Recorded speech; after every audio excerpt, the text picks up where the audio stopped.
You know what I think, and this sounds, to evoke an old term, okay boomerish of me. You know what is a really fabulous accessory at something like the Met Gala? Talent. Welcome to Keep It, Crooked Media's show about pop culture and politics and what happens when they smack into each other at an alarming speed. I'm your host, Ira Madison III.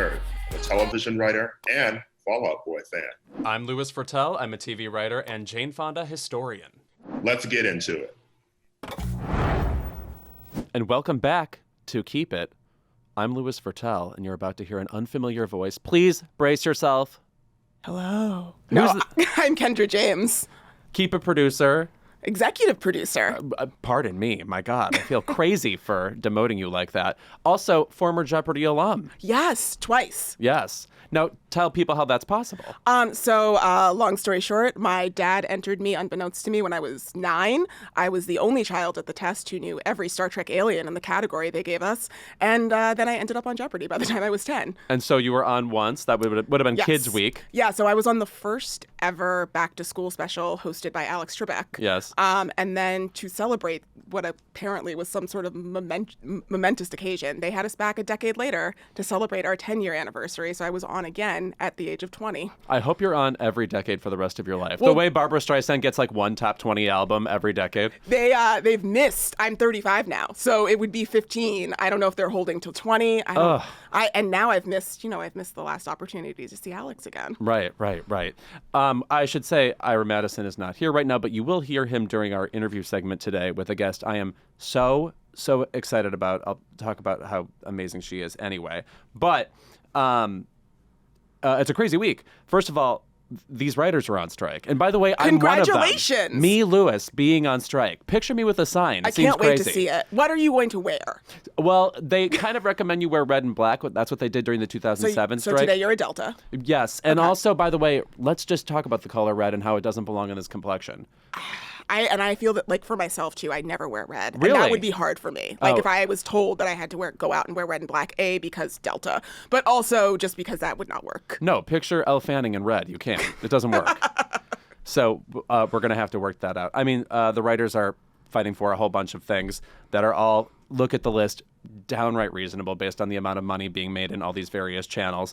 One that's on my mind, as you know, I write for Jimmy Kimmel Live, which is on ABC, but the comedy variety writers on streaming, one of the things that we're fighting for right now is that there's no NBA minimum, and they basically can be paid nothing. So if I did this job but worked at like the Amber Ruffin show, like based on the current rules, they could basically treat me like a TaskRabbit. They'll be like, well, we'll call upon you and pay you just a little bit of money and good luck with health insurance, whatever, your life, etc. It essentially comes down to like a day rate, right? Yes, yeah. right. I'm not WGA. I'm just a little writer trying to struggle out here. And as you know, I'm a huge writer. Right. Yeah, in size, yes. But I really appreciated like how transparent the negotiating committee and just like the WGA members as a whole have been with what their list of, we say demands, but that sounds so strong for things that are so reasonable to be asked for. But the fact that all of this stuff, you can find it online, and you can really, if you want genuinely a clear understanding of why this is happening, it is very well laid out. Yes. I mean, one of the things is they basically want to give writers this chunk of money, and it's the same chunk of money that David Zaslav, the head of Warner Brothers, would be getting for 1 year of work, ultimately. It's essentially like rounding up, it's like $430 million, which, if you think about it, that is less than any Marvel movie, I believe. So it is less than the profit of one movie coming out written by one WGA member. Yeah. So in other words, believe us. We just would like to be paid well and fairly, etc. But we're going to get back to normal pop culture right now. Namely, the Met Gala is on the docket. Ooh. The theme was Karl Lagerfeld, which is not a controversial topic at all. So nothing to say about him. We'll get into that very briefly. And also, we'll talk about the death of Jerry Springer and also the kinds of things you watched during the day when you were sick growing up and how that's totally different from now. Like, children really do not understand turning on The Bold and the Beautiful. No. Much as Ira would want them to, they just don't understand that. So we'll get into the insanity of Jerry Springer culture, the just weirdness of him as a celebrity, the kind of sly irony he brought to being a quote-unquote ringmaster. That's what he called himself on his show. And then our guest today is an Oscar winner and also just one of these kind of radiant people that when we booked her, I just knew she would be as rad as I expected. It's Mary Steenburgen, who's in Book Club The Next Chapter with our girl Jane Fonda, our girl Candace Bergen, our girl Diane Keaton. All the girls showed up for this one. And our girl Greg T. Nelson, frankly. I have to say, you guys have had, just like as an EP/observer, y'all have had a string of guests that, frankly, like we have a Slack that you're not part of. But let me tell you the thirst that I have seen going down in this Slack channel that have made me just like want to kind of like pop in here and open the door. These people, this room of queer men and straight men, just lusting after Rachel Weisz. Oh, sure. I mean, right in a row. Rachel Weisz, James Toni Collette, Marsden. James Marsden, Patti LuPone, everybody who's rad and also very opinionated, and we're very thankful. And Mary Steenburgen is the next in this cavalcade. That's we're so thrilled about. I fucking love her. You know who she reminds me of? We had Valerie Bertinelli on this show one time. Another time Ira wasn't here, and there's just this combination of like a radiant positive energy, but then also like a real sly knowing humor too. And I love that dichotomy, and you get both of those things in this interview. And then of course we'll say keep it to something. So get your spiciness together, Kendra. Oh no. I might have used it all last night on the Met Gala. Oh, well, save some for us. We'll be right back. So the Met Gala occurred Monday night, and first of all, it always sneaks up on me. I feel like they announce it the day before, and then it just happens the day of, and everybody's prepared. I can't explain it. And then we're all like, is Rihanna in town? And then there's the footage of Rihanna entering the hotel. So, okay, we are getting some Rihanna. Who are you most looking forward to this year, Kendra? Well, so last night I was holding out hope, like I've held out hope for weeks, for many things from her. I thought Beyonce was going to show up. I thought she was going to give us something. That's fully the great pumpkin behavior. Yes. What were you thinking? Sitting in that pumpkin patch, waiting for her to show up. I'm waiting for visuals for a year. I don't know. I thought she was going to come and give us the cuff it look. That was the rumor online from Balenciaga. It didn't happen, and we'll get over it. I am continuously inspired and disturbed by the rumors about what her follow-up Renaissance stuff will be. When I keep hearing rock and roll album, what does that mean? I'm assuming it's a country album. Yeah, which, can I tell you, Daddy Lessons, one of my least favorite Beyonce songs. Lewis, Daddy Lessons. I'm terrified of flying. Hate flying. Okay. Daddy Lessons is the song that I must listen to, like, as we're taxiing. Every time we're taxiing, I turn Daddy Lessons on as soon as the engines start. Wow. We taxi up. I listen to the whole song in full. I will allow myself to pause if they're making an announcement because I am terrified. And if an announcement is happening, I'm assuming something has gone wrong with the plane. So I will pause it, but then I unpause it and listen to it in full. If I'm listening to the Dixie Chicks version, I go straight through the talking. It is part of my flight preparation. Yes. I enjoyed the Dixie Chicks covering it, and then also performing at the CMAs with Beyonce, where they then ripped into Long Time Gone by the Dixie Chicks. And it's a very subversive song because they're hating on certain figures in country music. But it turns out I'm not a big fan of your comfort, Kendra. Take that. The Met Gala went down last night. The theme was Karl Lagerfeld, and now we can get into what's weird about him in a second, but I just want to say it felt a little bit like on RuPaul's Drag Race when they have a challenge where the theme is Janet Jackson, and then what you get is a bunch of people just dressed up in familiar Janet Jackson clothes. Yes. Which I want to see that, love her work, want to think about her, want to evoke several eras of her. But at the same time, I think it makes for a less,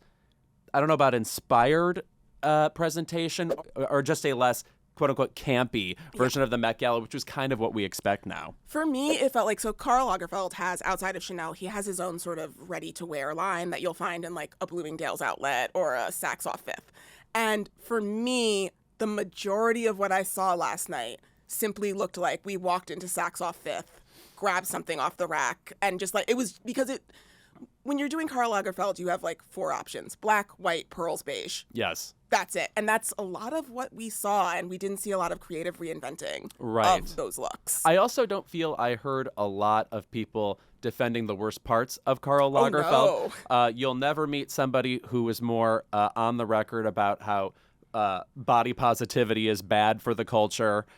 My mans would have been upset to see Lizzo there. Yes, right. He's one of these people that you're constantly assured is a droll, kind of witty, sparkling figure in fashion. But I do think ultimately, and I don't think this is just me reading the brainy quote on Karl Lagerfeld and being upset with 6 of the things he said, I think the nasty does outweigh the inspiring. I agree, especially when you combine it with the fact which, like, I'm a 30-something woman in America.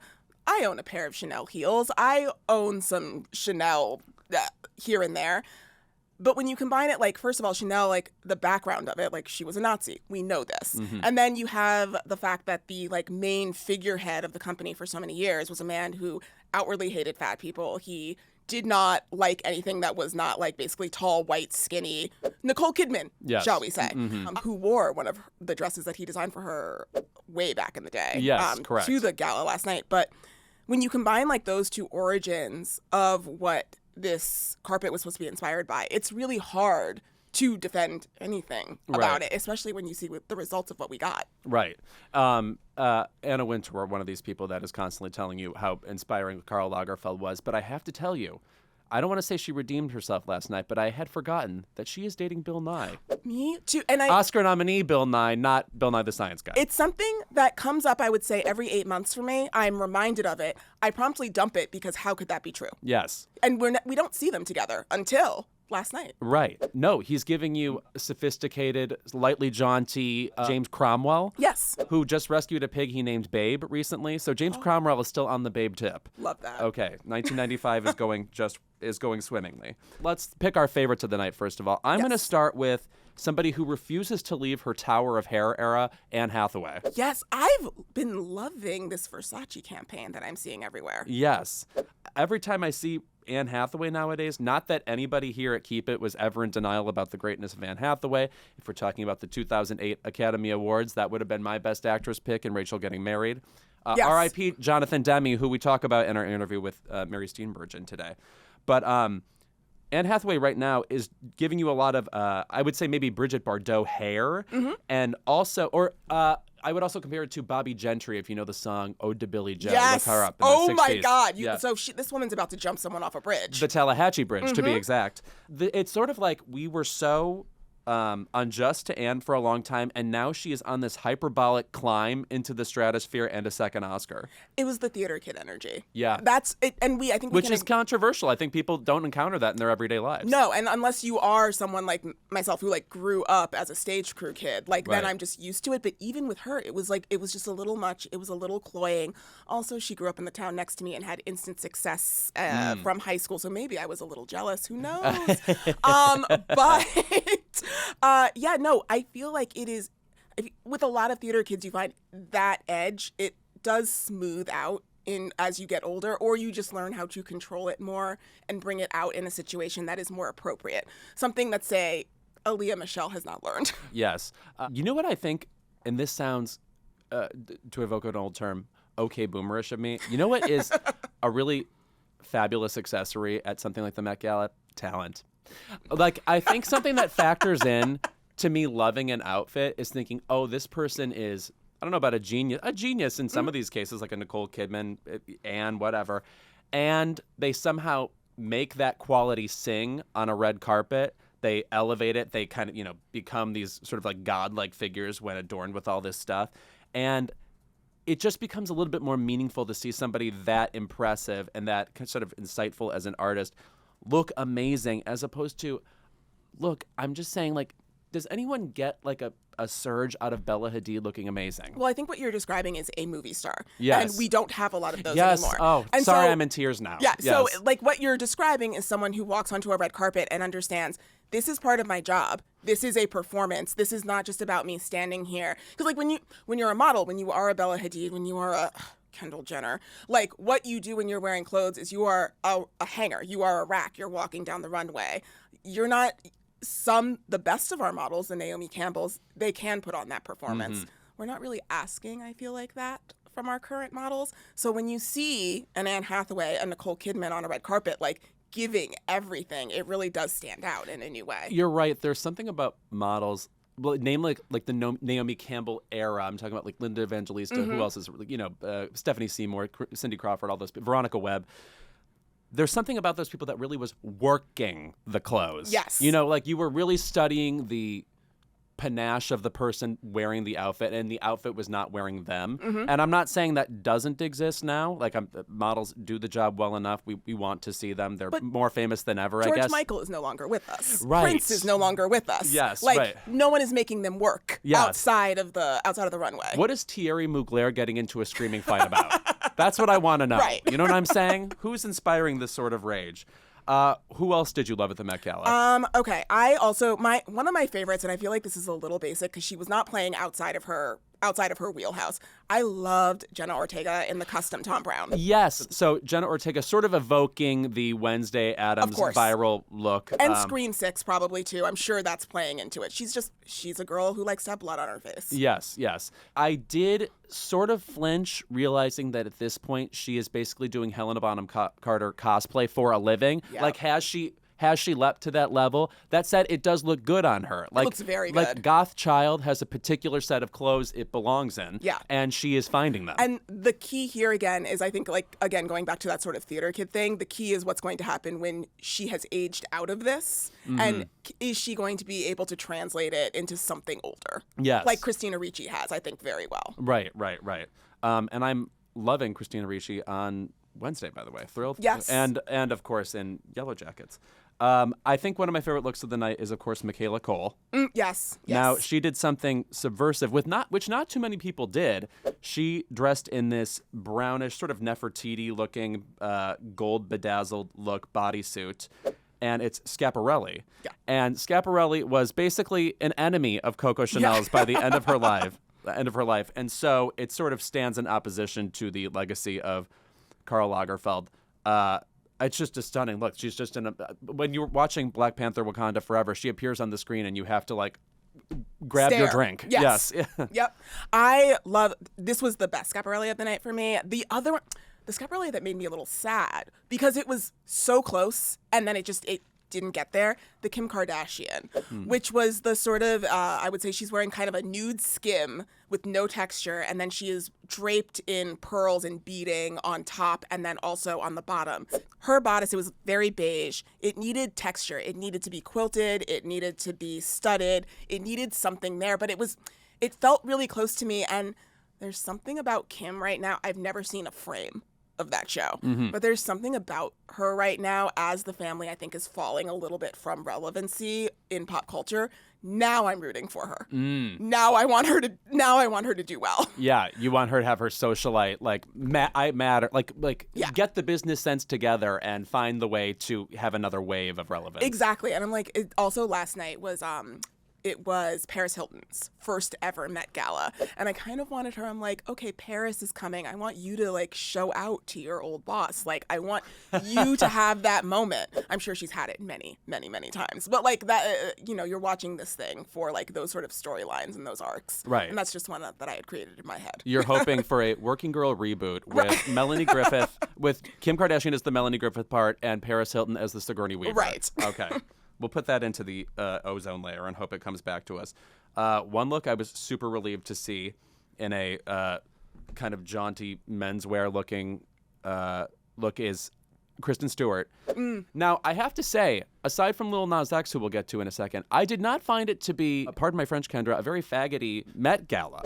And I do feel like queer energy makes this sing in a way. Like, really, like, cements the relevance of something like this and makes it not just seem like like a Getty Images reel we're watching from 2008. Yeah. No, I agree. Looking at the men's looks, like even like people were going on Twitter, like people were going nuts over Pedro Pascal's like red look and being like, "Oh, daddy, oh, love this." I'm like, this is quite boring to me. It's like a cool red coat and like I guess shorts are interesting for some people, but no, I'm a gay man who's 36. I'm going to continue wearing shorts. Right. It's just not that. We're not breaking new ground You here. won't find that inspiring when I do it or when most people do it. Yes. And it's like, yeah, I can pull up my socks too. It's like, we got this. You have a shapely calf. Wonderful for you. I watch Bridgerton. I see enough. Also, I just want to point out the overlap sartorially between Kristen Stewart and Timothée Chalamet. I feel like there's something competitive going on there. Mm-hmm. And I would say I actually do probably like more Timothée Chalamet movies at this point than Kristen Stewart movies.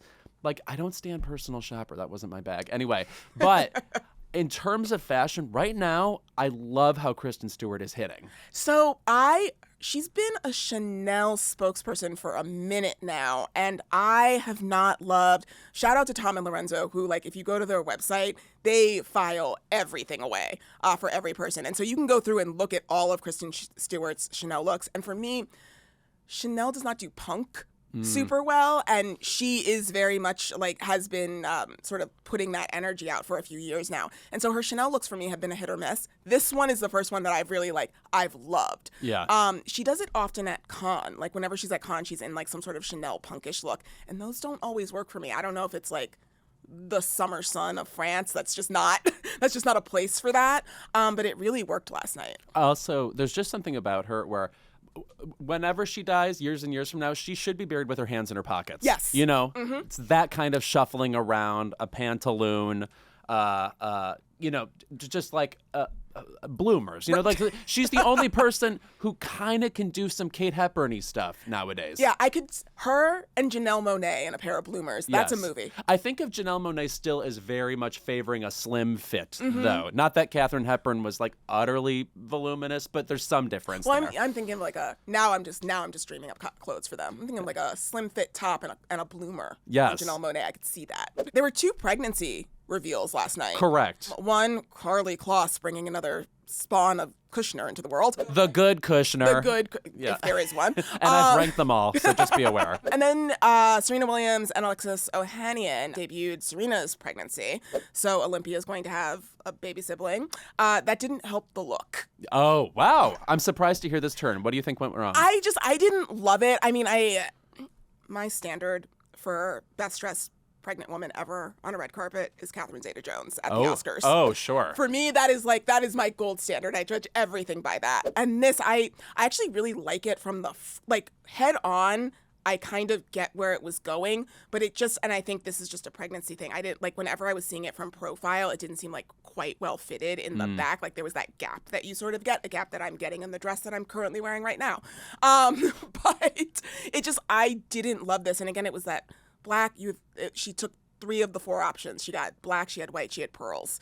And I don't know, it just wasn't that interesting to me. Meanwhile, Rihanna also, of course, had a pregnancy look. And, Yes. and it evolved from one thing to another. But I think the most memorable version of it was this one with giant white flowers all over it. And the framing of the white flowers over her head, which sort of forms this hood that is not as puffy as the rest of the look, kind of creates an odd hall of mirrors effect. Like, is that part supposed to be as big? Is that part supposed to be as look that small? But I was happy because it was playful and absurd, and I think absurdity is the number one thing missing from this red carpet. Yes. I thought their whole, as a couple, her and A$AP, their whole performance and presentation, I think every year is great. This year, I loved the fact that he jumped over the barricade. I liked the fact that he was in jeans. I liked her outfit and its transformations.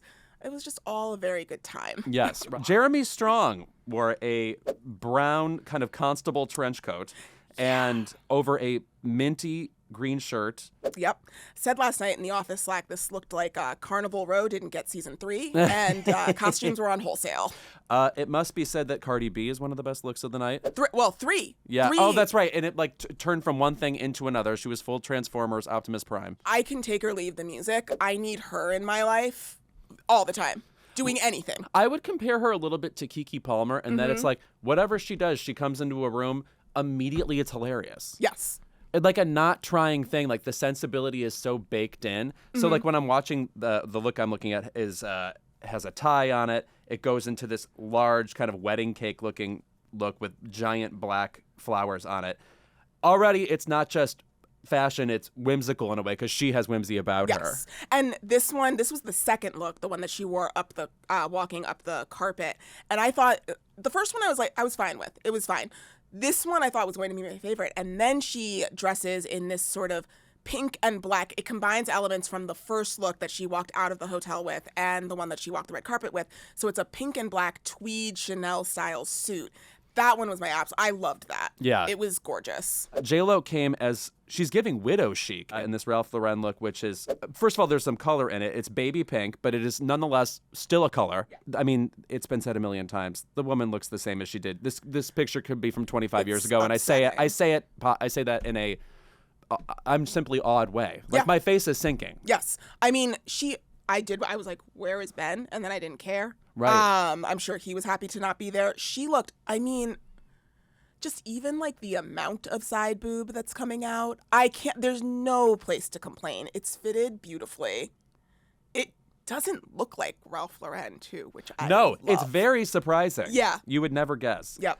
I did want to shout out Tiana Taylor, also in Tom Brown, which I think he's just my favorite American designer right now, I think. Looking at the designs that he made for this carpet, I think there was a point in time where he was up for a Chanel job. Looking at these make me wish he had gotten it.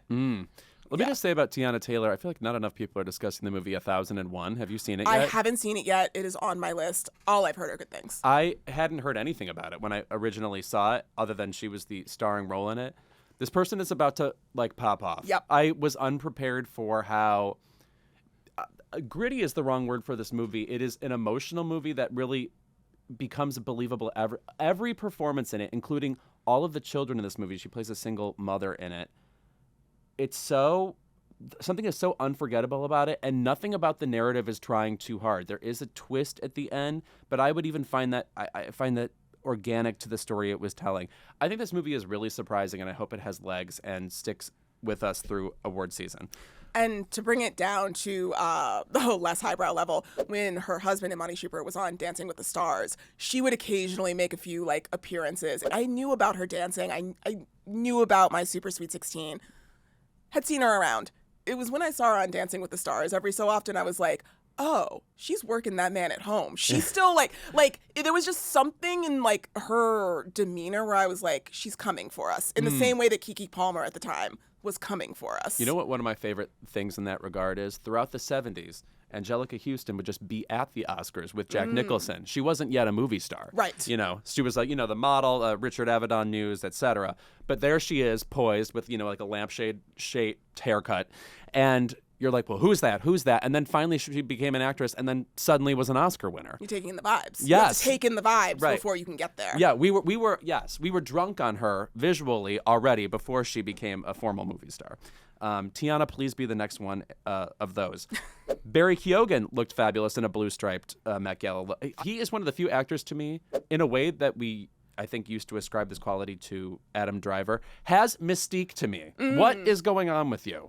Weird noses. Yeah, that's what's going on, first of all. Yeah, something askew, if you will. But then there also seems to be something intellectually askew about them, too. Like, I don't know about irritable, but like strange and gifted, you know. And so that's what separates them from Owen Wilson. Sorry. No comment. Do love, I love Owen Wilson on occasion. One of my longtime crushes. Another great nose of all time, Mr. Clive Owen. Hadn't thought about that one. I want to give a shout out to Amanda Seyfried, and I know I'm saying it right because her name rhymes with rye bread. She gave us a kind of porny Carol Kane look, you know, which pale people can often do when they have the curly blonde hair. She also stuck her neck out for the writers in a memorable clip that went viral. I think she was talking to Variety at the time. I don't know. It's just like, I'm not in the rooms. I don't get what the problem is. Like, everything change with streaming, and everybody needs to be compensated for their work. That's fucking easy. But Lil Nas X came spray painted silver in, what would you call that? Just like a booty short? I think it was just a thong or a booty short. Yes. And yeah, he was spray painted silver and bedazzled with crystals. And now I did not see a close up of his face until much later in the night. So I thought he was just kind of giving like I don't know, like a Game of Thrones, like Winter King situation. And I was like, okay, it's creative. I can get with that. And then I saw the face. And then I saw Meow. Yes. So he had come dressed as Karl Lagerfeld's cat, Choupette, and he was not the only one who came as that. Also, yes, you could probably solve this yourself, but Doja Cat also did, with a full cat face in a way that evoked like a B movie from the 50s or 60s. Or a movie called Cats that came out in 2019. My favorite B movie from the 50s or 60s, Cats. 2019's Cats. Yeah, I actually can't pick a favorite between either of those because that is the level of absurdity you're supposed to bring to this sort of thing. Like, there's a little bit of, I don't know about debase yourself a little bit, but take a risk that you might be horrifying. Yeah. You know? I think for me, Nas's edges out. Doja's just slightly, if only because I got the feeling that he could not sit down comfortably. He could not eat. way. He could not do anything. Whereas she was going to have an easier time. He sacrificed more. And also, I wonder if there was some King Midas guilt. Like, did he worry he was going to rub like silvery debris on everyone all the time? Like a real housewife, just leaving self-tanner wherever they go. Okay, you know what? It was a dignified Met Gala. Probably not. I can Too think of dignified. Yes, I can think of other years that like gave me a little bit more life. But you know what? There was some glamour served. The Nicoles, the Anns showed up. Mm-hmm. The Violas showed up. Yes, Mary J. Blige debuted a new boot. It's got to debut somewhere. Yeah. So our guest today debuted in the 1978 movie Goin' South with Jack Nicholson, and basically from then on became a movie institution. She was in Melvin and Howard. She's in Ragtime. She's Parenthood, Philadelphia, Step Brothers. She also has an Academy Award, which in my opinion she should point at every time Ted Danson gets out of line. Now she is in the sequel to her hit movie Book Club, The Next Chapter. Please welcome Mary Steenburgen. Hi. I'll make sure I point that out to Ted. Thank you. Good. I have lots of good ideas for the both of you. So we're starting just with that. Good. Because he has really an exceptionally secure ego. So I've tried for 30 years to make a dent in it, and I have no headway whatsoever. So maybe you can help me out. Oh, no problem at all. I just want to say about Book Club, The Next Chapter. These are obviously movies about longtime friendships you have with these women who are Jane Fonda, Candice Bergen, and Diane Keaton play these characters. And now I'm realizing the last book club was actually 5 years ago. So now you actually do have something of a years-long friendship with these people, or at least working relationship. What's it like making this movie with them now that you've known all three of them a long time? You know what? Before we made the first one, I had so many people who heard who I was working with. And by the way, none of us had ever worked together before, no combination of us, which is pretty weird considering how long we've been around. But people would say to me, oh, wow, I wonder who's going to be the diva, who's going to, what is that going to be like? That's going to be so intense. And then, I work with these women that every single day they're on time, they know their lines, they're ready to play, and then of course the stories were just, I really do wish that we had had a camera there just to hear the stories when we're sitting around in some garage that's our holding room or something talking, because it was just, the stories were insane. And they had sort of overlapped with a few men in their lives. And then of course, Ted's played every one of their husbands at some point, I think. and it was just so the opposite of the kind of assumptions people make about women who are successful, who work together. And I really honestly fell in love with all three of them. They're so different, and I love each of them. And at the end of this new book club is a song. I write music that's another part of my life. And so I wrote a love song really for all three of them, but we all four sing it and to each other. And that's over the end credits. And that's how I feel about them. I'm so moved by them. I think they're hilarious. And I feel so, so lucky to know them and be close. I'm close with all three of them. And it's one of the great gifts of this part of my life. And you started the original book club, like that came out in 2018. And, you're reading 50 Shades of Grey and that one. And that was sort of the fun and comedy of that book. And now in the next chapter, you're on an Italian vacation. And it also starts out, I had forgotten, like Lewis mentioned that, it was like 5 years ago, it starts out with you all Zooming because, COVID has happened. And then you're able to finally reunite. And I guess that also mirrors what would have happened with the four of you. So I guess, how was the book club 2 conceived? How did you all decide that you wanted to go back and do another one? And sort of like, were you talking about it during COVID? Were you Zooming with one another during COVID like your characters were in the movie? Well, on a plane on the way to Vegas to promote the first one, Candace and I decided that it was going to be successful and we were going to do a second one and that it was going to be in Italy. And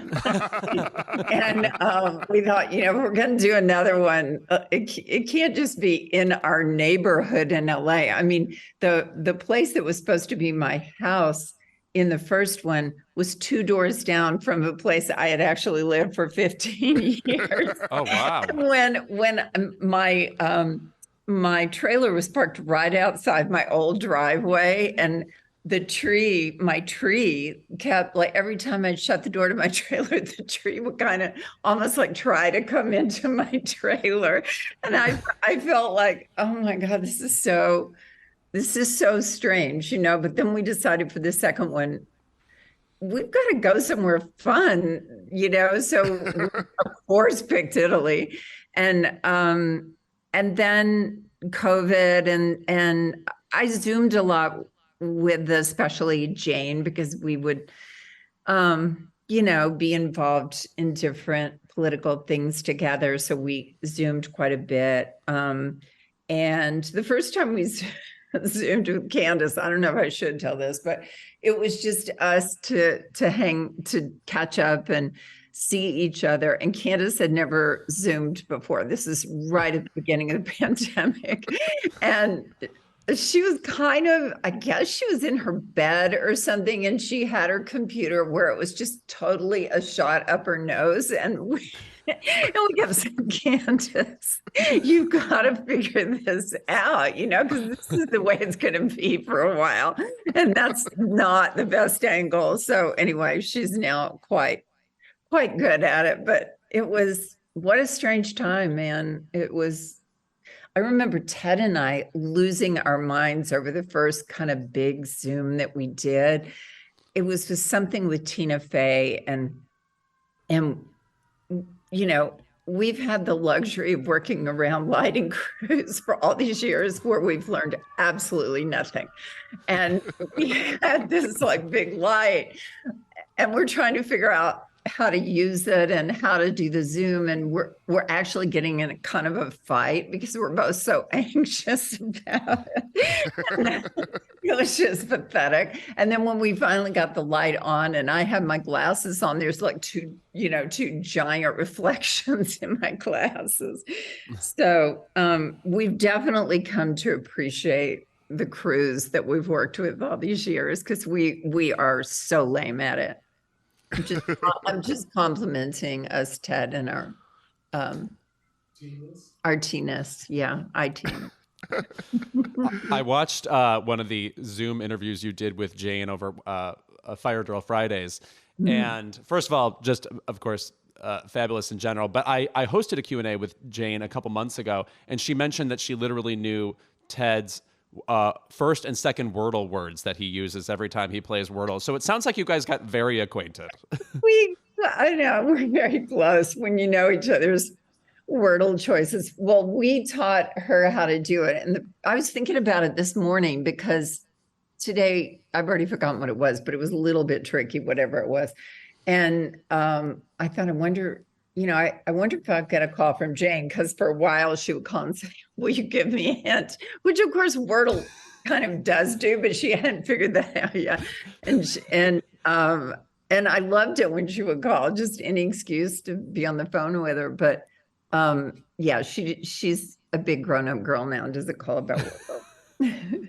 Speaking, of you just brought up Ted again, and I recently was catching up on like Curb Your Enthusiasm, and I love watching like you two acting together, and that led me to revisit Ink, the first show that you two worked on together. It's on YouTube. I remember it from when it aired, like, you know, back in the 90s. Like, I'd seen a couple episodes, and now I watched a bunch. And it was so much fun to see your chemistry, you know, in the 90s versus your chemistry, you know, like on Curb, or like when you guested on Mr. Mayor. And I guess I just sort of want to ask, what was it like working together after you'd first met? And now do you have sort of more of a comfort working with each other now? Are you still able to surprise one another on set when you're in scenes together? Oh, well, first, how amazing that you did that deep dive. I haven't looked at anything since we made it. It's really funny. I don't think it, I mean, I think it, you know, to be honest, at that time, people were kind of weird about seeing a married couple, even though in the show we play a divorced couple. But I didn't get the feeling that people were rooting for us to do it. You know, it was kind of like I don't know. It's like they know too much. They know that you're married, so then they're watching you play divorced, and there's already a disconnect or something. I don't know what it was. As far as us working together, we absolutely loved it. And we're, you know, I'm very kind of snobby about acting, and my husband is such a good actor, and there's part of what I love about him. And, you know, anyone, you know, I remember watching Robert De Niro, who's an amazing actor I was lucky enough to work with once. And I remember watching him discover his own comedy chops, and you could see that it invigorated and thrilled him. And the reason why is it's so much harder than drama. It's so much more difficult because it can't be taught. Like you can't really teach someone that timing and how to be funny. It's just sort of ephemeral. And Ted is so, he just gets how to find that perfect little razor thin place that keeps it real, but also makes you laugh. And it's, so I love working with him because he's so reliably great and other people feel the same way, you know, that have worked with him. I mean, our life is blessed with all these people that each of us have worked with, but there's such a passion among the people that have worked with Ted, and it's just, you know, he doesn't disappoint.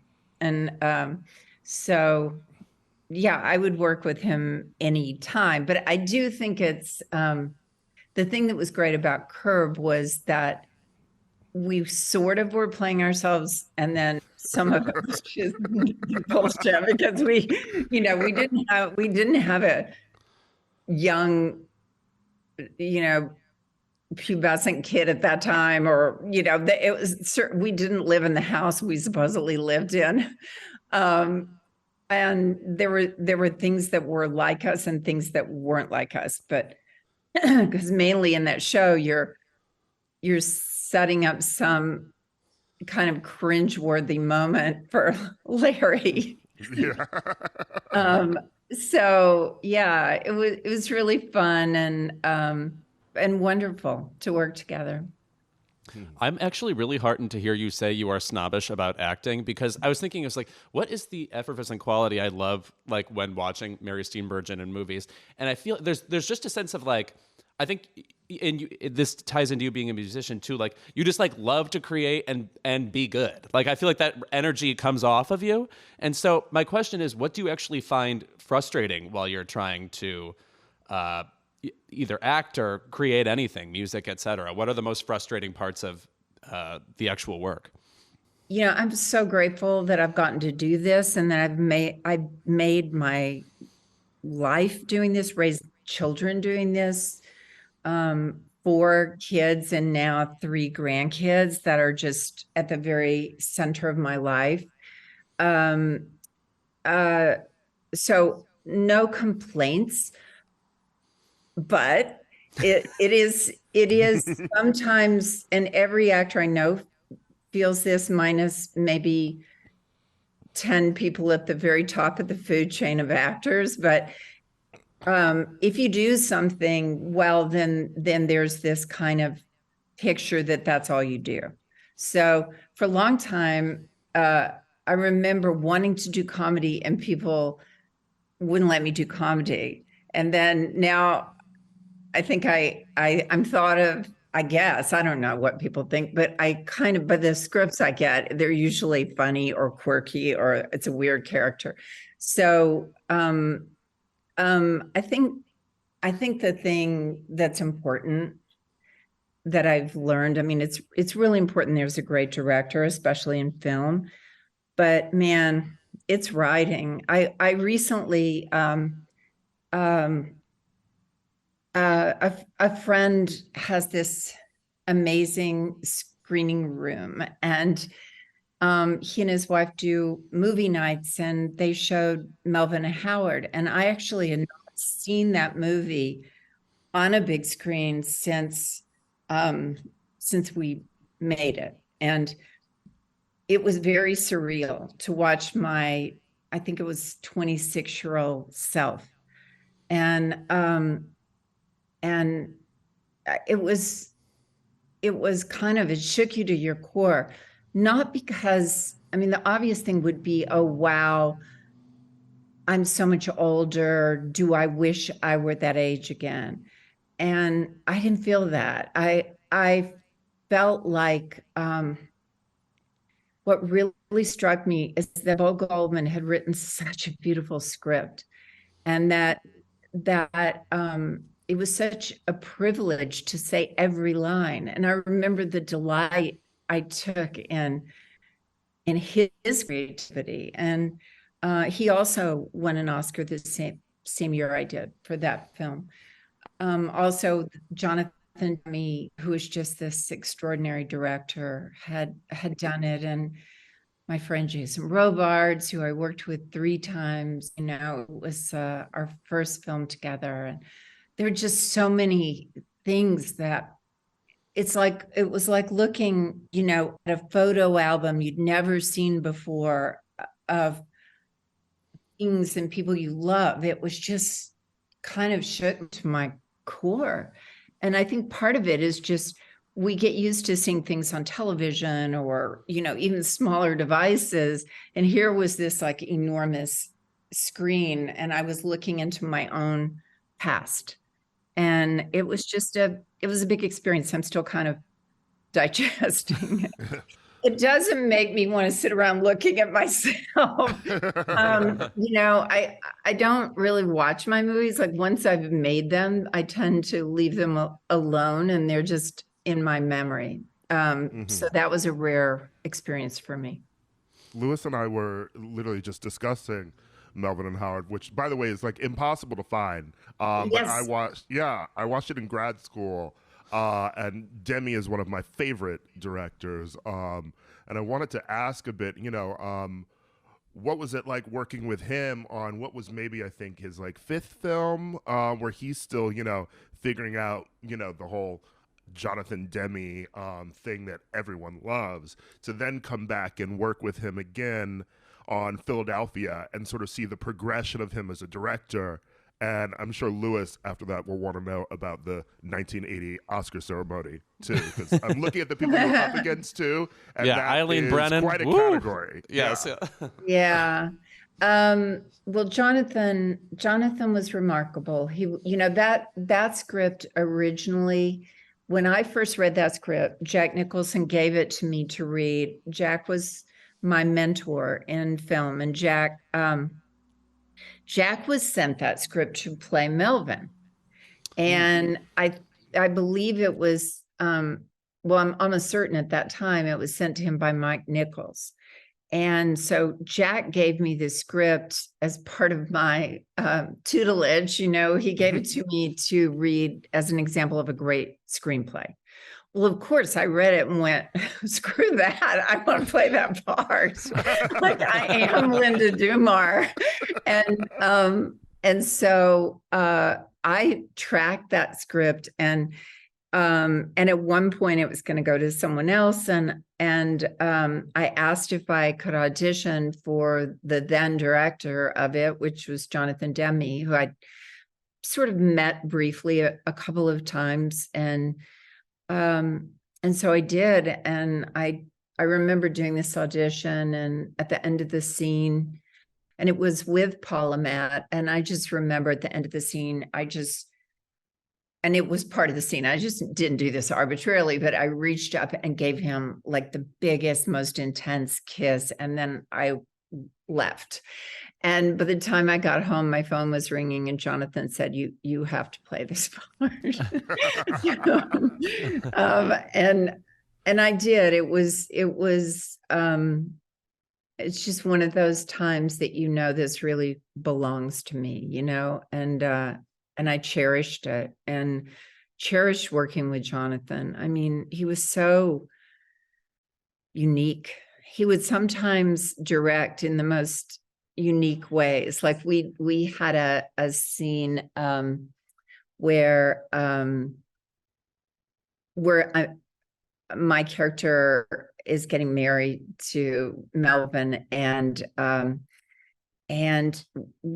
there have been some things, the Sumo Corporation, and I don't know if we were immensely welcomed into Vegas because we were telling the story of the will to Howard Hughes. And there was a lot of debate about it. And that was not everybody's favorite idea, that we should advocate for this crazy will that was found, which, by the way, we saw it. And it didn't just say, I give 1/16 of my money to Melvin Dumar. It listed all the people that pre the age of computers, you couldn't possibly have researched who was going to get this money. It was written in a pen that Howard Hughes specifically liked to use. It couldn't be disproved by handwriting expert. There were all these things that were so sophisticated that would make you believe it was real. But there was a lot of money at stake, and there was a lot of, we weren't always that welcome. And so there was a little bit of a kind of, wow, this is mid-film. And I go to work, and Jonathan comes in the makeup trailer in like a 3-piece suit with a red carnation and lapel. And I said, what are you doing today? And he goes, I'm going to your wedding. And that was his direction to me that day, was the way he was dressed, the celebratory kind of magic that he would bring to a day that might have been a little bit difficult, but not with him. I just adored him. We talked, we mentioned that you won an Oscar for this movie. And by the way, that award season, I mean, nobody has stomped to victory like you did, like collecting every award along the way. It's always interesting to me when somebody wins an award like that so early in their career, because I imagine a part of you thinks, well, I guess I did it already. Like, what next? I mean, what are you supposed to do after you clear a ceremony like that? Was the run up to the Oscar and winning it fun or stressful? How did you take it? Well, to be honest with you, I'd had my first child 3 months before that ceremony, and she was all I could think about. Yeah. And, I was obsessed with her. I still am. And she eclipsed it for me, as much as I, of course, wanted to win. And I don't think I would have won without the critics, because the studio didn't really believe in that movie. It was a movie, it was hard for them to figure out how to sell a movie about a so-called loser. That's how they saw it, and the character of Melvin. And they did not release that film in Europe. So for years, even still, I have people, when I do interviews and stuff in Europe, going, why was that film never released over here? And my friend Phil Rosenthal, that did the movie night I was describing, told me it was really hard to get a hold of this. like you said as well, so perhaps it'll be somehow, I hope it doesn't disappear, because it was just such, independently of all of our work as actors, it's just such a beautiful script. We need a Demi Criterion or something. Yeah, a for collection, sure. and then put it in there. Yes, and it's really kind of an amazing story about the American dream, the dream of it, and some of the realities of it. And I love doing it. Very evocative movie, by the way. Like, I can't really compare it to anything. It's like a very simple story, and he's this kind of aggressive, as you said, like loser character, but you kind of feel for him, and you're a strange character. It's just like a lot of interesting pieces in this movie. Yeah, agreed. Yeah. You brought up your music earlier, and would love to hear a bit about, I feel like we all sort of know the story, about, now you had a surgery and you sort of have music, was in your head. What was that sort of like to first experience that? And were you first sort of like, is this new like music I can write that I'm playing in my head, or am I just hearing, I don't know, some like old Beach Boys album that I heard, like 20 years ago that won't stop, Well, I had this rather innocuous surgery on my right arm, and it was to remove these little, I think they're called lipomas. They're little fatty deposits that they're not dangerous, but I'd have to either cover that up, or people would be what's wrong with your arm? Do you know there's something on your arm, And so I'm just like, damn it, I'm get rid of these things. So it wasn't even anything I was concerned about. But when I came out from under the surgery, I felt really weird, which I just figured that I just reacted to the anesthetic and it'll go away. And then several days later, it had not gone away. And the details of it were so weird and not connected to any other kind of the few surgical experiences I'd ever had. It was that, and it's hard to describe this, but if you've never thought about the sound of your brain, like it's just something you don't think about, but the sound of my brain changed, and it went from this kind of, to an overscored movie from an underscored movie. And anything I saw, like I saw a street sign, that became, I remember Ted and I drove past this street called Lost Lake Lane. And then suddenly I'm writing a song called Lost Lake Lane, which I love, actually. It's one of my favorites.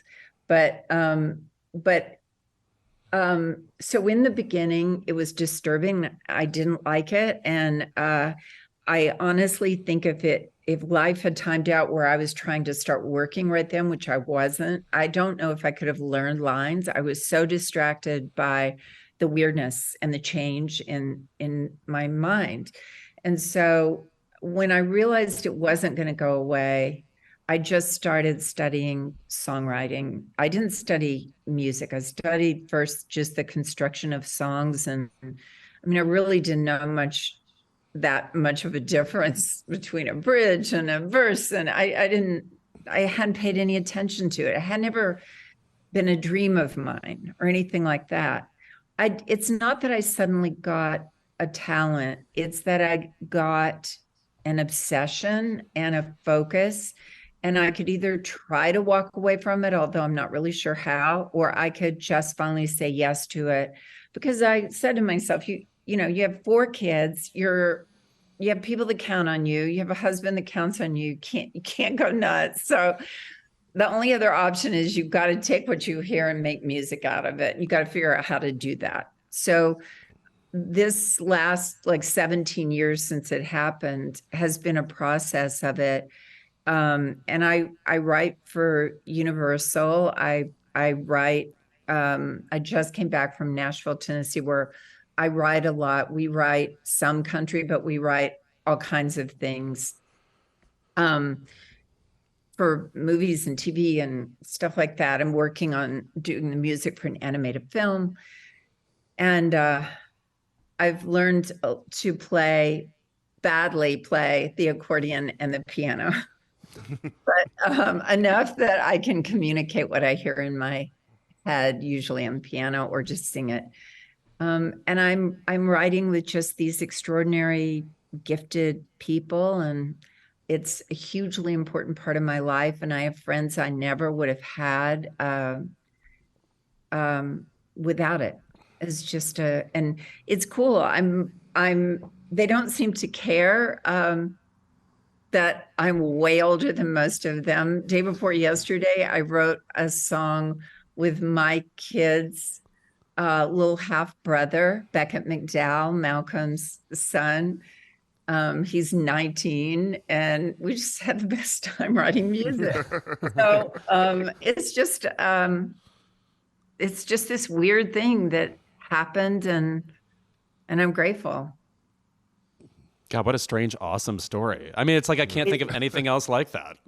Well, there's a book that Dr. Oliver Sacks wrote called Musicophilia. He sort of gave a name to people who ended up with some sort of musical obsession, you know, he wrote so many interesting books about the human mind. And I mean, I had a grandmother who's extremely musical, so I feel like whatever it was in there. I just didn't have access to it, and now I do. So I guess my final question is, are there things you still have yet to do that you want to do? Because it really feels like, I mean, you've done so many things. Literally, you've been in every type of movie. You know, even like the TV shows. Like I watched watching Step Brothers the other day. I'm like, wow, she even got to be extremely silly in a movie. You know? Yeah, I love that movie. By the way, oh my god, I love that such movie. a legacy. I love that movie so much. It's so endlessly funny. That is a movie I have seen of mine. If I'm going through the channels and it's there, I 100% of the time will stop to watch a few minutes of it. And I gave an award recently to Adam McKay, and he reminded me, he said, Mary, when we made Step Brothers, you said to me, this is going to be the best movie you'll ever make. And he goes, you know what, Mary? I think you might be right. and you know, he's made all these like thoughtful, thought-provoking, political, cool movies. But I'm telling you, when you live this many years with people coming up to you, and it's just as many women as men, young to old, you know, people just start laughing, trying to tell you how much they love this movie, you know. And Richard Jenkins and I, who is amazing in this movie, by the way. good. So funny. Yes. So funny. And what an amazing talent he is. Oh my goodness.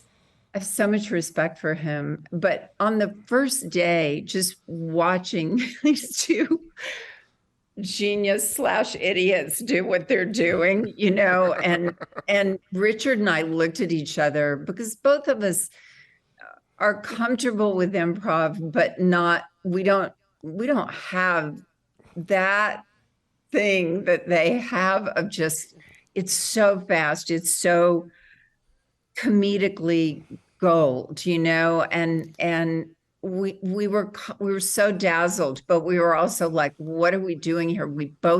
I was so comforted that everything I was feeling inside, the brilliant Richard Jenkins was feeling the same way. And then I said, you know, I think we just have to hold down the belief that two grown men are living with their parents and becoming best friends and whatever, you know, we're the ones that have to try to make that real, you know, or they don't work actually if we can't do that. So once we kind of took the pressure off ourselves to be in any way, you know, remotely as magnificent as those two hilarious men, then we were super comfortable. And I did a scene in that movie with Will Ferrell. It's when I'm driving him somewhere and he's in the back seat. And we spent a day on the scene and we never completed it because one of us would go. One of us would try to pull it together and get almost through it, and then the other one would make and I think there's a few outtakes of it somewhere, but honestly, it was all day, and we kept begging Adam McKay to let us just go home and to can't you stop? And he was just enjoying it way too much and enjoying the torture. So we were at it for hours, and I don't think we ever did a complete take of that scene. I shouldn't be proud of describing what out of control actor I am. No, I think that spontaneity, shall we say, shows up in the movie, and thank God it does. I know there are a few spots where if you look carefully, you can see that I'm on the verge of losing it. Definitely around the sleepwalking scene in the bedroom when they get us out of bed. And you can see that I'm struggling. Well, I mean, thank you so much for being with us, Mary. Oh my God, you guys are so great. I've enjoyed listening to you, and it's fun talking to you. Oh, thank you. That's really nothing nice could be hear. more flattering than that. I'm gonna dine out on that for a while. All right, that's very exciting. Thank you so much.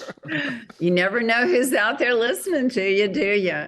Yeah. My husband's gonna start competing with you guys because he and Woody Harrelson are gonna start doing a podcast. So. Oh my gosh! Oh, wow. Okay. Yeah. Well, yeah. Listen. I mean, they can join us to help take down Smartless. Okay, we'll do Yeah, that. right. Oh, you're gonna like We're coming all team after up. him. Okay. Former Cincinnati mayor and I guess television host Jerry Springer died at the age of 79. I think of myself as Yale level when it comes to knowing celebrities' ages, and I'm pretty shocked he was 79. I may have thought he was older even. Really? Yeah, I actually may have thought that because he has been ubiquitous in our lives. He's never not been around. Right. I just feel like he's one of those people who's always been 53. And so, time just stops for certain people and they keep going. Like Bernadette Peters. No, her age is Bernadette Peters. Right. That's it. Correct. Some people just don't move on the spectrum. But anyway, he has passed away. I will say about that show, among 90s talk shows, and recently we were just dredging up Ricky Lake's show on Keep It. Rather meaningfully, I fucking love that show. And so did, by the way, every babysitter I ever had. I think about how they've molded me into the person I am. A couple things prevented me from being a stan of the Jerry Springer show. Number one, among those talk shows, it is definitely the most male-oriented. I feel like are there lady stans of Jerry Springer's show? And I mean, I say this like they would have like kind of porny women on the show and, women who like ripping their tops off and stuff. But like, did women really love this show? I can't think of it. Now that you're saying that, I can't think of any. It was more common for me because the only place I interacted with Jerry Springer or any kind of daytime talk show really was at the hair salon. And so it was more common for the women at my hair salon to turn on, say, like a Steve Wilkos. Yeah. Than it was if we had a choice between Maury, Jerry Springer, and Wilkos, it was going to go Maury, Wilkos, Springer. Yeah. First of all, the sartorial choices of Maury Povich were much more comforting to me. The way he would always say more, like a kind of mock black turtleneck with black jeans, very Cary Grant at home. That I can roll with. That's very similar to like Montel, who always I feel very like had Montel. Yes, always a nice sweater. Yes, right.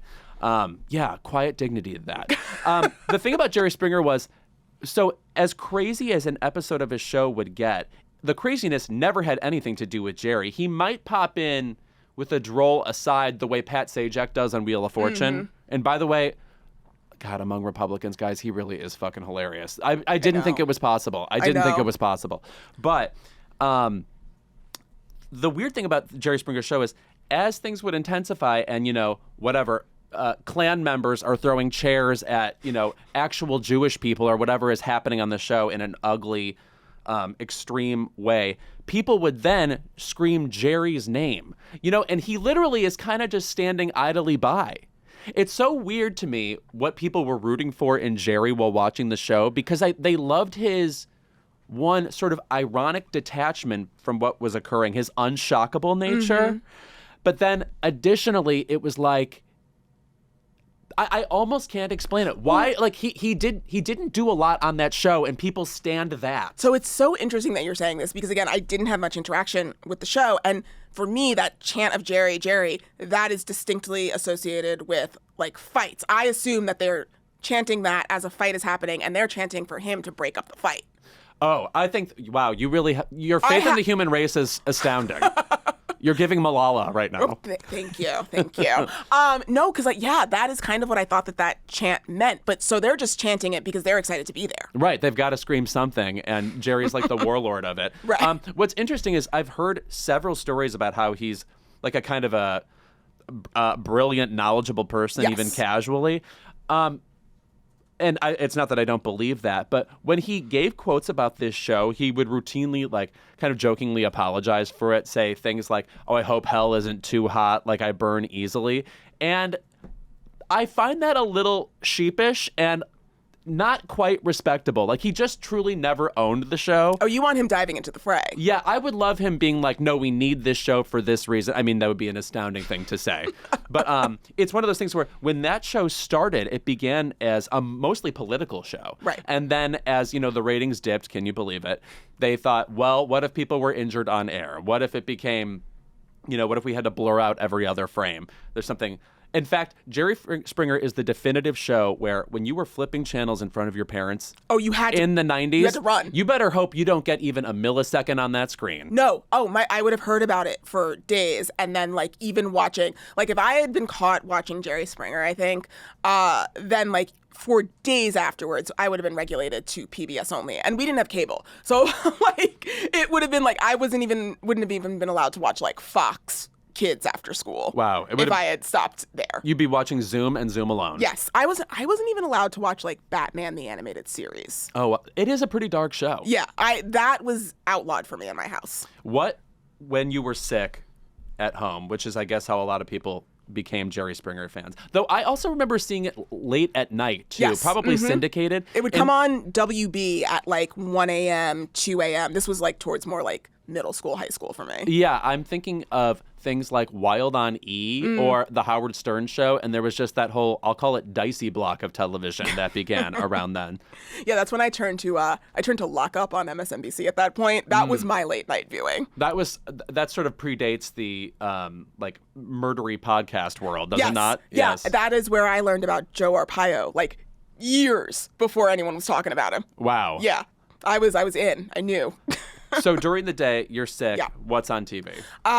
If I'm sick at home during the day, my mom was a soap opera person. She would record them on VHSs and then, like, would watch them throughout the week. So if I was watching live television, it was usually one of those. And then I guess, like, I would go around. I remember Oprah came on at 4, I believe, on ABC. 3 was maybe, like, I would watch. There was another talk show that came on before her that I would, like, sort of dip in and out of, and I can't remember what it is now. But yeah, that was the kind of stuff I was watching. I was watching, like, an Oprah. I was watching a Tiny Toon Adventures. Oh, of course. Yes. I was watching a Bobby's World, which my mom also didn't like because she didn't like Howie Mandel. Oh, wow. And she sussed that out through the vocals. Yeah, just, like, truly, now that I'm thinking about it, the things that I was and was not allowed to watch were arbitrary at best. Oh, no. I grew up in a very Catholic household that is now a much looser Catholic household, shall we say. And I wasn't allowed to watch The Simpsons. It remains a blind spot for me. I was not allowed to watch The Simpsons, and at Vacation Bible School one year, I got a Simpsons CD. It had Homer Sings the Blues on it. It was like a jazz parody CD, and I got that, and that was the only Simpsons reference I had, and I knew all those songs, and no one else knew what the fuck I was talking about. Right. At all. There's something about The Simpsons where, obviously, it's still on the air. It's like if Animaniacs never left the air. Like, there's, like, what it's supposed to appeal to in terms of the, like, reference-based comedy or just, like, the levels of, like, it remains smart in a certain way, which I associate with throwback culture. Like, right. I just don't feel like we really have that anymore. I'm going to answer this question with something rather obvious, but The Price is Right as a television show is so important to me. And I think, like the Jerry Springer Show, like all these talk shows that actually survived, the key thing about them is they never changed. Right. It's like, no matter where you are, let's say you don't get sick for a couple of years and you don't see these shows, you still know when you turn it on again that Contestants Row is going to be red, blue, orange, and green. That the Plinko board is going to be that height with that font, which, by the way, both of those things were ripped off of the show The Wall, and nobody will explain it to me. When you turn on The Wall, it's a giant Plinko board. The Wall. That's okay. That's the one that comes on before SNL. Yes. So I always see the last 3 minutes of it when I'm watching SNL live, and it's horrifying. It is just that terrible man, sort of like talking to middle-class people about like how terrible their life. He has to give like a long speech before they're allowed to find out whether they've won the money or not. Right. And it's very bleak. I find it to be a very bleak and dark show as he just lectures them about how hard their lives have been and whether or not they're going to get this money. Game shows adopted that American Idol thing of, if you're going to audition in front of us, you have to tell us how hard your life has been, and you have to repeat it several times so we don't forget. Yes. Deal or No Deal was a big part of pushing this. Yes. Going back to sort of those game shows, I forgot, because once we did get cable, I was a big TV Land girly. And so during the day, if I was home, I was watching, it was TV Land and Game Show Network. Game Show Network as it originally was, which we was could do a whole episode about how Game Show Network has changed and gone up and down. And there are a couple of shows I like on it now. I like America Says. They have a new version of an old game show called Split Second that I'm actually loving right now, not just because I have friends who are producers on it, but the trivia is good.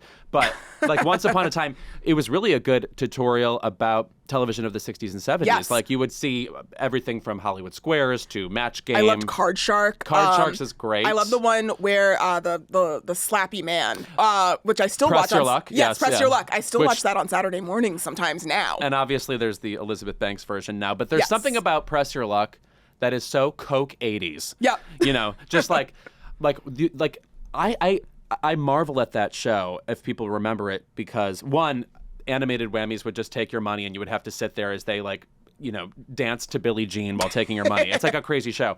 But then also the contestants were so excitable and so irrepressible, so thrilled to be there. I want to know what the producers did. I truly don't get it. Coke? Yeah, I mean, it's it's just like The 80s. like we've both been on Jeopardy. It's like people can win a ton of money on that show and you almost never see them react. Right. You know, because they're on TV, they're self-conscious. Yep. You know, and on this show, the opposite was true. I don't get it. Yeah. No, I'm thinking about now, my ultimate favorite, the one that makes my husband mad every time I sit around and watch it, is Match Game.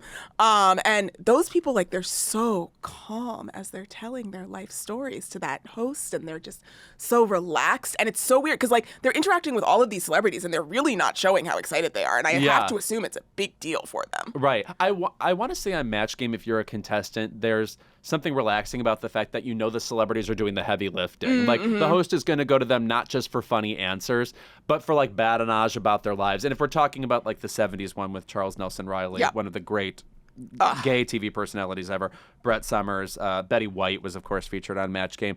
Those people could talk and talk and talk. They were basically hosting a podcast in the middle of the show. It's a very good comparison, actually. Oh, God, I love Match Game. I just want to go home. Uncle Arthur from Bewitched. What is Paul his name? Lynde, Paul yes. Lynde is I was a 6-year-old who loved Paul Lynde. Oh, yes. Paul Lynde became the center square on Hollywood Squares.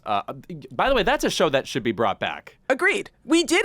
So I watched the one with Hip-Hop Whoopi. Squares? No, the that one where the Whoopi 90s was, one. the 90 one. And I really, really liked that one. And I don't know why we haven't. Is it too expensive? I would love to know. But the name Bruce Valanche lives on Yes. because people saw him on Hollywood Squares. Yep. And he was hilarious on that show. Caroline Ray, great panelist on...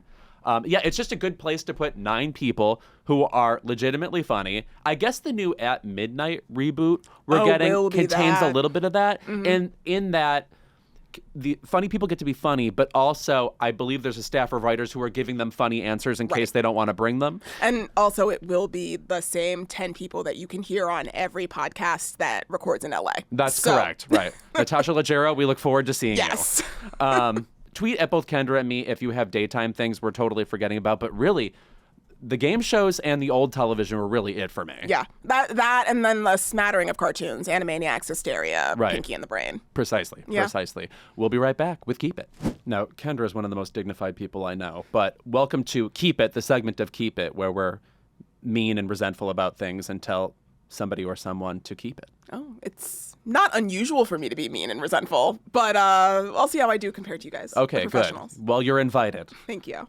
I'll start. My keep it is twofold. My first keep it is my least favorite kind of reboot thing in the world. And that says a lot because we reboot, every superhero in existence. That's annoying to me.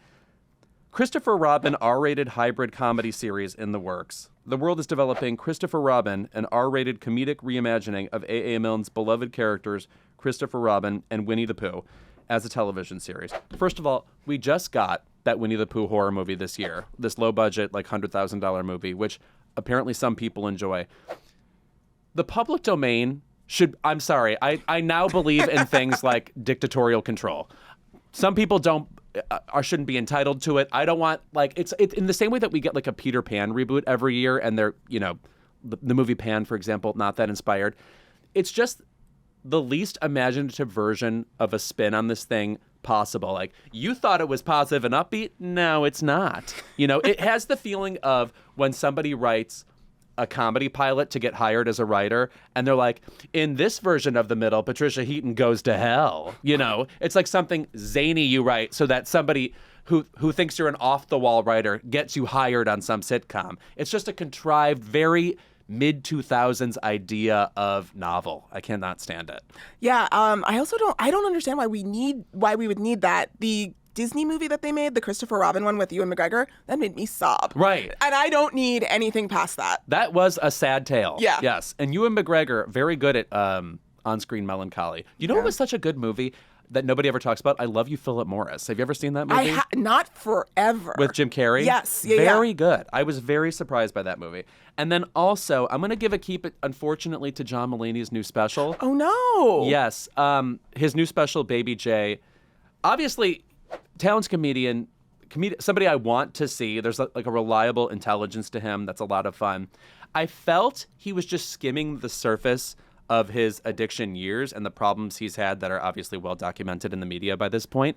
But it just felt a bit cursory. I didn't feel like we were getting an intimate look at a problem. And I felt like he told us 4 stories that are all, I'm glad he had the kind of courage to talk about them, but they're sort of traditional things that would happen if you're an addict. Like, he tells us this story that hinges on the shock value of it occurring, of how he pawned a watch he had just bought in order to buy to get money to buy drugs. And I felt like we were supposed to be too scandalized by that story when, no, we're like all adults too. We know what desperation is. We know that, people are going to resort to, crazy things in order to, feed an addiction. And I wish there was a little bit more trust in the audience that we too could relate to that, even though not everybody watching is an addict. Yeah, I kind of expected him to come back with a little more depth. I haven't watched it yet, and that's why I was excited, because, it's like it was the special that you put out after you've had such public drama, such public falling out, is something to be excited for. It's why we were, or some of us were very excited, I think, for the Chris Rock special as well, because we really felt like we were going to get some depth there that ultimately did not exist. Right. So that's pretty disappointing to hear. I have to say, I never thought this would be me. I just crave watching stand-up less. When I was growing up, that used to be like the definitive art form for me, kind of like the blues of comedy. Here comes somebody giving everything of themselves. Like, you learn something personal about the depth of people. And maybe it's just like being inundated with more points of view now and realizing that, kind of anybody can be funny and kind of anybody can divulge intimate details and really engross you, that I crave it less. It feels like that button is routinely hit for me. I'm waiting for a stand-up special I really love again. We might be waiting for a while. Kendra, what is your keep it this week? My keep it is so stupid. So as we all know, writers are now on strike. We're going to be watching a lot more reality television, I feel like. Oh, yes. The 2007 memories are flooding back. Oh, boy, yes. So there's a show that I watch right now anyway. It's called Love After Lockup. It has several spinoffs as well. There's one called Life After Lockup, and there's one called Life During Lockup. So it airs on WeTV. It has 3 different shows that are all airing at basically one right after another they start. This show has been airing for years and years and years, and they cannot figure out how to properly label the seasons of the shows. It is so frustrating. So right now, we're on the 30th episode of season 4, but season 4 has been going on for like 2 years now. Oh my God. You live in this show. So I live in it, but we technically should be on like a season 6 because we've we've introduced new characters. We've moved past storylines. Certain things are done. So I just need them to straighten this out as they're going to, I'm sure, be pumping out more and more. It's an unending resource. There are always going to be idiots sending tens and thousands of dollars to women in jail. That's just, we're America. We have, it's not a finite resource here. So I need them to figure that out, especially as more and more people, I suspect, are going to be jumping on these bandwagons. Make it easy for your new customers. You're going to be getting a lot of them in. Figure out how to label your seasons. Just to be clear. Yes. So there's life after lockup? Yes. Before? Life during lockup.